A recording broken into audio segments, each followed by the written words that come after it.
Merhabalar sevgili arkadaşlar. Özlem'in Sanat Atölyesi'ne hoş geldiniz. Yeni bir yıl, bir mucizeler ve rahatlama zamanıdır. Kim yeni bir yıla geçerken günün karmaşasından uzaklaşmak, sallanan bir sandalyede oturmak ve sıcak bir bardak şarap yudumlamak istemez ki?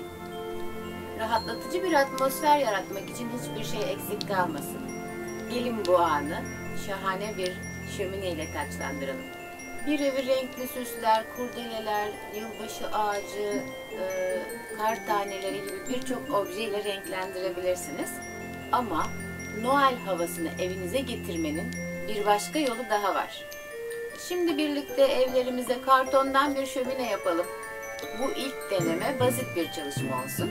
İstediğiniz boylarda bir karton, koli bandı, yapıştırıcı, onu boyayabileceğiniz akrilik boyalar ve üzerine oturtabileceğiniz birkaç strafor parçası şimdilik yeterli olacak. Çocuklarınızı bu çalışmaya dahil etmeyi sakın ihmal etmeyin. Onların yaratıcılıklarına inanamayacaksınız. O zaman bu zevkli çalışmaya bir an önce birlikte başlayalım.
Umarım bu basit çalışmayı beğenmişsinizdir. Siz çok daha farklı modellerini düşünüp tasarlayabilirsiniz. Şöminenin içerisine dekoratif odun parçaları koyarak ışıklandırıp akşamları loş ortamda kokulu mumlarınızı yakarak karşısında oturabilirsiniz. Bir dahaki videomuz yeni yıl çekilişi için tasarladığım ürünün tanıtım videosu olacak. Bu nedenle gelecek olan videoyu kaçırmamanızı öneriyorum. Ve işte o zaman gelinceye kadar kanalıma abone olmayı, aboneyseniz abone olarak kalmayı ve beğendiğiniz videolara birer beğeni bırakmayı lütfen ihmal etmeyin. Tekrar görüşünceye kadar hoşça kalın.